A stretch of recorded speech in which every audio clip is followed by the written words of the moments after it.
દુનિયાની કોઈ તાકાત ક્યારે ડિસ્ટર્બ કરી શકતી નથી. એટલે જ અદ્ભુત શબ્દો લખ્યા છે, મન લાગો મેરો યાર ફકીરી में. આ કીર્તન પૂરતા ન રાખતા, પણ એક એક શબ્દ સાંભળજો. જો પરમાત્મામાં મન લાગે પછી એની ભાવના શહેનશાહે આલમ કરતા પણ અધિક થઈ જાય છે. એટલે ગાય છે, મન લાગો મેરો યાર ફકીરી में. जो सुख पायो राम भजन में, जो सुख पायो राम भजन में, वो सुख नामी अमीरी में, वो सुख नामी अमीरी में. मन लागो मेरो यार फकीरी में, मन लागो मेरो यार फकीरी में, मन लागो मेरो यार फकीरी में, मन लागो मेरो यार फकीरी में. ओ आखिर ये तन खाक मिलेगा, आखिर ये तन खाक मिलेगा, काफी रंज मखमूरी में. मन लागो मेरो यार फकीरी में, मन लागो मेरो यार फकीरी में, मन लागो मेरो यार फकीरी में. સુખી કોણ છે? જેને પરમાત્મા ઓળખાઈ ગયા, જેને પરમાત્મા સાથે જોડાણ થઈ ગયું, દૃઢ પ્રીતિ થઈ ગઈ, એ સુખી થઈ ગયા. રત્નાવલીની પાછળ ગેલો બનેલો, ગાંડો બનેલો તુલસી નામનો એક વ્યક્તિ, જ્યારે ખબર પડી જાય એની પત્નીની કે જે આટલો દાખલો કરે એને કામ ન અપાય ને રામ અપાય, રામ અપાય. જો આ દેહમાં પ્રીતિ છે, એવી પ્રીતિ જો પરમાત્મામાં થઈ જાય તો, અને તુલસીદાસ થઈ ગયા, ભગવાનના ઉત્તમ ભક્ત બની ગયા. સુરદાસ અંધ હતા, ક્યારે દુઃખનો શબ્દ નહીં. મીરાબાઈ નરસિંહ મહેતાની વાતો કાલે કરી હતી. પરમાત્મા, પરમાત્મા એટલે ખાલી મંદિરમાં રહેલી મૂર્તિ નથી. પરમાત્મા એટલે ખાલી શિવલિંગ નથી. પરમાત્મા એટલે ખાલી ગંગા નદીનો તટ નથી. પરમાત્મા એટલે ખાલી આપણને ગમે એવી વાઘાવાળી એક આબોહબ છબી નથી. પરમાત્મા એટલે સુખનું ધામ છે. સુખ માત્ર ત્યાં છે. શા માટે અહીંયા બેઠેલા સંતો, આ સંતો તરફ નજર કરજો. અહીંયા બેઠેલા સંતોમાંથી કોઈ એન્જિનિયર છે, કોઈ સીએ છે, કોઈ એમબીએ છે, કોઈ બોમ્બે થી આવે છે, કોઈ અલગ અલગ વિસ્તારમાંથી આવે છે. અનેક સંતોએ પોતાના મા બાપનો, પરિવારનો ત્યાગ કર્યો. અરે કલરફુલ કપડા પહેરતા હતા, એમાંથી એક જ કલરના કપડા પહેરતા થઈ ગયા. છતાં પણ કોઈ સંતોના ચહેરા ઉપર ક્યારે ઉદાસીનતા. તમે તો કોઈકનું સારું કપડું જોઈ જાવ તો, કોઈકનું સારું મકાન જોઈ જાવ તો,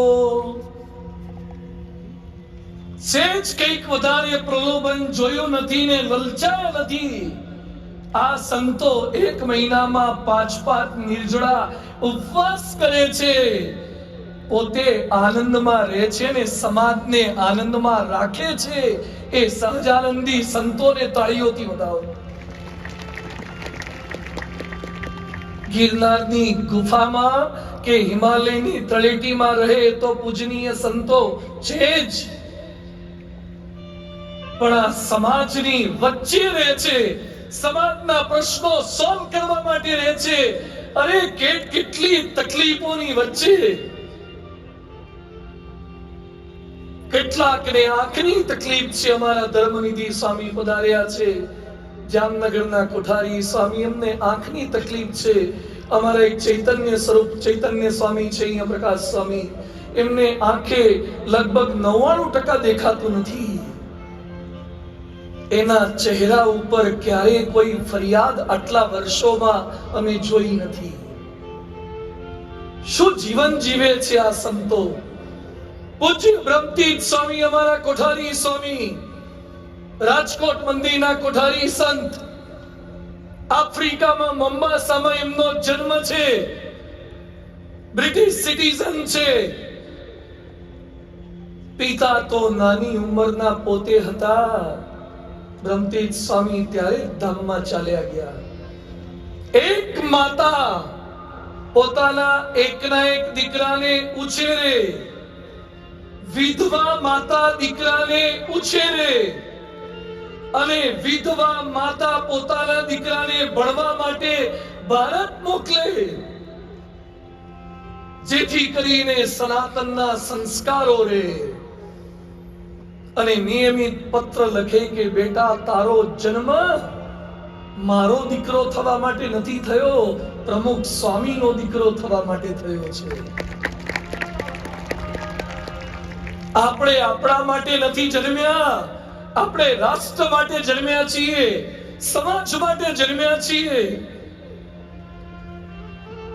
અને સાપ કાચડી ઉતારે એમ એમણે પોતાના દેશનો, પરિવારનો ત્યાગ કરી દીધો અને રાજકોટની સેવામાં, સૌરાષ્ટ્રની સેવામાં, સમાજની સેવામાં આ સંતો ભૂખ્યા રહીને પણ આપના ભોજનની ચિંતા કરે છે, આપના પ્રસાદની ચિંતા કરે છે. સંતોને પોતાના કોઈ સંતાનો નથી, પણ આ પ્રત્યેક સંતાનો કેમ સંસ્કારી થાય, કેમ સુખી થાય એનો પ્રયત્ન કરે છે. કોઈની પાસે કોઈ ખિસ્સું નથી, પૈસા રખાય એવું કોઈને રાખવાનું મન થતું નથી. આવા પરમ પવિત્ર સંતો કેમ પરિવારનો ત્યાગ કર્યા પછી પણ આનંદમાં રહી શકે? ઘણા સભામાં આયા હોય ને તો એ ઘણા વોલપેપર પર ફોટો રાખે. એકાદ દાડો બહાર ગયા હોય ને તો એ ફોન કરીને મંટુ શું કરે છે? મંટુ વગર રહેવાય નહીં. વાસુ શું કરે છે? ખાલી વાસુની પડી ના હોય એ બાની વાસુની માનો વાજે સંભળાઈ જાય. રહેવાય નહીં. અને અહીંયા આજીવન ઘર છોડીને રહેવાનું. ભગવાનનો આનંદ લે છે. ચાનો આનંદ નથી, બીડીનો આનંદ નથી, તમાકુનો નથી, અરે વાળનો આનંદ નથી રહેવા દીધો અમારા સંતોના માથા ઉપર. તમારા વાળના પેલા જટિયા બટિયા હોય ને તો થોડીક મજા આવે. અમાર તો વાળના જટિયા બટિયા નહીં, મહિનામાં એક વાર ટકો કરી જ નાખવાનો, દાઢી બાઢી ઉડાડી દેવાની. બધું જ નો ફેશન. લુગડામાં કોઈ ફેશન નહીં. ફેશન હોય તો થોડીક મજા આવે. કોઈ ફેશન નહીં. નહીં વાળનો આનંદ, નહીં કપડાનો આનંદ, પથ્થરમાં ખાવાનું, નહીં સ્ત્રીનો આનંદ, નહીં સંતાનનો આનંદ. છતાં પણ જે આજીવન સમાજ માટે, સેવા માટે ભેખ લે છે એ સહજાનંદનો આનંદ લે છે, પરમાત્માનો આનંદ લે છે. એ સંતોના સાનિધ્યમાં આપણે એકત્રિત થયા છીએ. અહીંયા મોજમાં રહેવાના. ખાલી કોઈ ટ્રેનિંગ ક્લાસ, પ્રોફેશનલ પૈસા લઈને માણસો શીખવે ને એમ નથી શીખવાડતા. ઘણા કે પરમાત્મા છે તો બધાને આનંદ કેમ આવતો નથી? એક ભાઈ એકવાર વાળંદની દુકાને ગયા અને વાળંદભાઈને કહે છે કે પૃથ્વી પર ભગવાન જેવું કોઈ તત્વ નથી. વાળંદ તો આસ્તિક હતા, ધાર્મિક હતા. એ કે કેમ આવું બોલો છો? એક ભગવાન હોય તો બળાત્કાર, દુરાચાર, અનાચાર, લાંચ, રૂશ્વત થાય. ભગવાન છે જ નહીં. વાળંદભાઈએ પેલાની હજામત પૂરી કરી દીધી. પછી એને થોડીક વાર બીજા સેવકને કીધું, બીજો સ્ટાફ મેમ્બર કે થોડું પાણી બાણી છાંટીને કઈ હરકું કર, હમણાં હું આવું છું. અને એ વખતે પેલો ભાઈ ત્યાં આવેલો હતો અને બહાર ગયા. બહાર જઈને એક વ્યક્તિને લઈ આવ્યા. એના ચહેરા સામે જોવે છે તો સાવ અભણ, એને ઘાવ ભિખારી જેવો હતો, બિલકુલ ભણેલો નહીં, કશું કરેલું નહીં. એટલે પેલો જે હજામત કરાવવા આવ્યો તો એ કે શું છે આ? એ કે તમે શું છો? એ કે હું તો શિક્ષક છું, મેં તમને ના કીધું પહેલા? તો કે પૃથ્વી પર શિક્ષક નામનું કોઈ તત્વ જ નથી. એ કે કેમ? એ કે આ માણસ તો સાવ અભણ છે, એને કક્કોય નથી આવડતો, લખતાય નથી આવડતું, સરખું વાંચતાય નથી આવડતું. એ કે એને ના આવડે એમાં શિક્ષક નથી એવું થોડું કહેવાય? એને સ્કૂલમાં જવું પડે, શિક્ષકનો સમાગમ રાખવો પડે તો એનામાં ફેરફાર થાય. તો કે તમે હમણાં સ્ટેટમેન્ટ કેમ આપતા હતા કે પરમાત્મા નામનું તત્વ નથી, પરમાત્માના મંદિરે જવું પડે, સમાગમ કરવો પડે, નિયમ પાળવા પડે તો એ અનુભૂતિ તમને થાય, એની સાથે જોડાવવું પડે. તો મોજમાં રહેવાનો રાજમાર્ગ કાલાવાડ રોડ નથી. કોઠારીયામાં રહે પણ સુખી રહે, ફ્લેટમાં રહે, ટેનામેન્ટમાં રહે સુખી રહે એવું નથી. મિસકન્સેપ્શન થઈ ગયું છે, વ્યાખ્યાઓ ઊંધી થઈ ગઈ છે. ભૌતિક સુખ, લક્ઝરી જે દેખાય. એક વાત કહું છું, સાંભળજો. બ્રુનઈના સુલતાન, અહીંયા પૈસાદારો કેટલાક બેઠા છે, પૈસાથી આનંદ. પૈસા ગણવાની પણ એક મજા હોય છે. બસમાં કંડક્ટર બધાની ટિકિટ લઈ લે ને પછી બેઠો બેઠો ગણતો હોય. તે કંડક્ટર તો ગણે પણ એની આજુબાજુની સીટ વાળા હોય ને એ હોઠ ફફડાવતા હોય. કોઈ ગણે ને જોવાની મજા આવે. આ તો બ્રુનઈના સુલતાન કેટલા પૈસાદાર છે. દર મહિને વાળ કપાવવાનો 16 લાખ રૂપિયાનો ખર્ચો કરે છે. વાળ કપાવવાનો 16 લાખ ખર્ચ. લંડન થી મહિનામાં 2 વાર વાળંદભાઈ આવે છે અને વાળ સેટ કરી આપે છે. બ્રુનઈના સુલતાન મહિનાના 16 લાખ વાળ કપાવવા માટે આપે છે. પ્રશ્ન પૂછું છું, અહીંયા બેઠેલા કોઈ એવું હોય કે જેને જન્મ્યા ત્યારથી અત્યાર સુધીમાં વાળ કપાવવાના 16 લાખ થયા હોય? આખા ઊભા થઈ જાઓ. જન્મ્યા ત્યારથી અત્યાર સુધીમાં 16 લાખ નહીં થયા હોય. હજુ સાંભળો, એની પાસે સોનાનું પ્રાઇવેટ જેટ છે, 747 બોઈંગ છે, એરક્રાફ્ટ છે. એટલા પૈસા છે એની પાસે. એની પુત્રીના જન્મ દિવસે એરબસ A340 એરબસ પ્લેન ભેટમાં આપ્યું. ઘણા નાની છોકરી મેળામાં જન્મ દિવસે લઈ જાય અને છોકરી કે પપ્પા વિમાન કે રમકડું કે લઈ આપો. એ કે બેટા આગળ હારું આવશે, આગળ હારું આવશે. એરપોર્ટ ગેટ થી અંદર નાખે, ફલમણના ગેટ થી બહાર કાઢી નાખે. કશું લઈ આપે નહીં. આગળ હારું આવશે, આગળ હારું આવશે એમ કરી કરી. આને તો એરબસ નું પ્લેન ભેટમાં આપ્યું.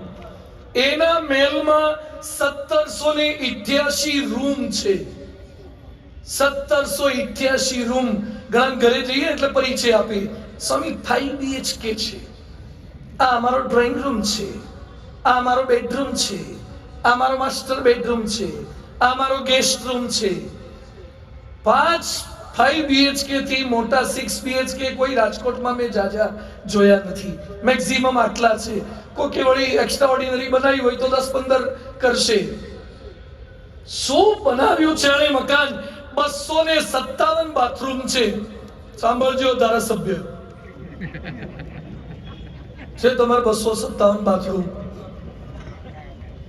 257 બાથરૂમ છે, 5 સ્વિમિંગ પુલ છે, 110 ગેરેજ છે, 200 ઘોડા છે, એસી તબેલા. અને સાંભળો, બ્રુનઈના સુલતાન પાસે 7000 કાર છે. 7000 કાર. કઈ કઈ હશે? નેનો, i10, આવી બધી કાર હશે. એની પાસે 600 રોલ્સ રોયસ છે અને 300 ફેરારી છે. 600 રોલ્સ રોયસ, 300 ફેરારી. 2011 નો Guinness Book of World Record એમના નામે છે. સૌથી વધારે રોલ્સ રોયસ રાખવાનો 30 બંગાળી વાઘ છે.